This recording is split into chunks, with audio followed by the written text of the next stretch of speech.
Bienvenue sur la chaîne Entertainment Anime.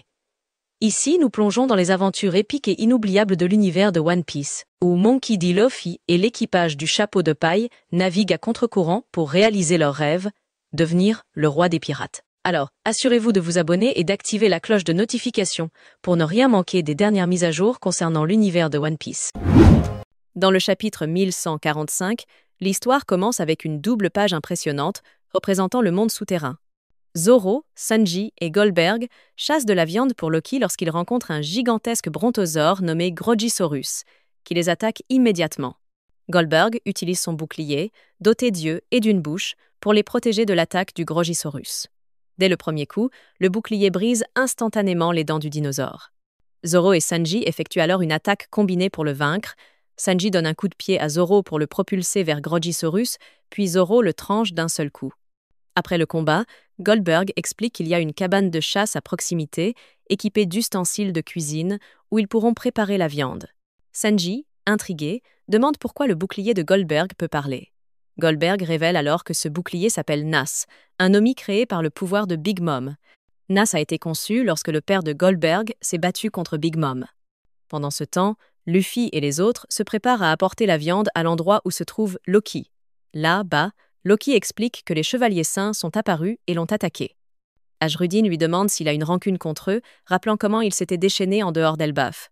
Mais Loki répond fermement « Si je voulais rencontrer ces gens-là, je serais déjà le roi du monde. » Ensuite, on voit Luffy commencer à cuisiner la viande de Grogisaurus. Une fois le repas prêt, il commence à manger, mais Sanji lui rappelle immédiatement que cette viande est en réalité destinée à Loki. Luffy tente alors de forcer Loki à manger, mais comme la viande est encore brûlante, Loki pousse un cri de douleur. Voyant cela, Gerd gronde Luffy, l'avertissant que si Loki mange quelque chose de trop chaud, sa blessure pourrait se rouvrir. Loki s'écrie alors « Tu essaies de me tuer ou quoi ?» Mais Luffy répond calmement « Oh, on dirait que tu es en pleine forme maintenant. Quoi qu'il en soit, si tu ne manges pas, tu ne guériras pas. » Voyant que Loki a du mal à manger sa viande, Luffy prend l'initiative d'apporter un grand bol de soupe bouillante pour lui. Mais, par accident, il renverse toute la soupe sur Loki. Furieux, Loki lui ordonne aussitôt de s'éloigner. Pendant ce temps, Gerd lui fait discrètement un signe de pouce en l'air, car au fond d'elle, elle n'a jamais apprécié Loki. Au milieu de cette scène, Loki dit « Je ne m'attendais pas à ce que tu veuilles rencontrer Akagami Shanks. Mais après tout, je peux comprendre ton admiration pour un pirate que tu as rencontré dans ton enfance. » Luffy lui répond alors « On dirait que toi aussi, tu as quelqu'un que tu admires. » Loki acquiesce et dit « Oui, moi aussi j'ai admiré quelqu'un. Ça me fait regretter d'avoir été un enfant turbulent à l'époque. » À ce moment-là, un court flashback commence. On voit le jeune Loki en train de parler avec un mystérieux pirate. Bien que seule sa silhouette et l'un de ses yeux soient visibles, il est évident que ce pirate n'est autre que Rox des Xebec. Dans ce flashback, Loki demande à Xebec de l'emmener et de le faire rejoindre l'équipage des Rox. Cependant, légèrement agacé, Xebec lui répond « Ne me fais pas me répéter. Je ne suis pas venu ici pour rencontrer des gamins comme toi. » En entendant cette réponse, Loki refuse d'accepter la réalité et défie immédiatement Xebec en duel.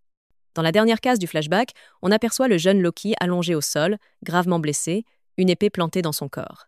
Siroïj réprimande Xebec pour ce qu'il a fait, affirmant qu'utiliser une véritable épée contre un enfant est une action bien trop excessive. Pourtant, Xebec ignore les paroles de Siroïj et, d'un ton glacial, lui ordonne de se taire. L'histoire revient alors au présent. Avec un ton sérieux mais empreint de nostalgie, Loki déclare « Je suis né à la mauvaise époque ». La scène se déplace ensuite vers la forêt du Monde du Soleil. Dans une double page épique, nous voyons les pirates guerriers géants combattre plusieurs monstres. Dory et Brogy commencent à réaliser que ces créatures sont issues des peurs des enfants. Au milieu de la bataille, nous apercevons Gaban sautant au-dessus des géants et tranchant en deux l'un des monstres de Loki avec sa hache. Il déclare alors « Si les enfants savaient qui est réellement Loki, ces monstres de cauchemar seraient bien plus puissants que cela. » Gaban ajoute ensuite qu'il peut sentir 3 présences qui ne parviennent pas à se cacher complètement de lui.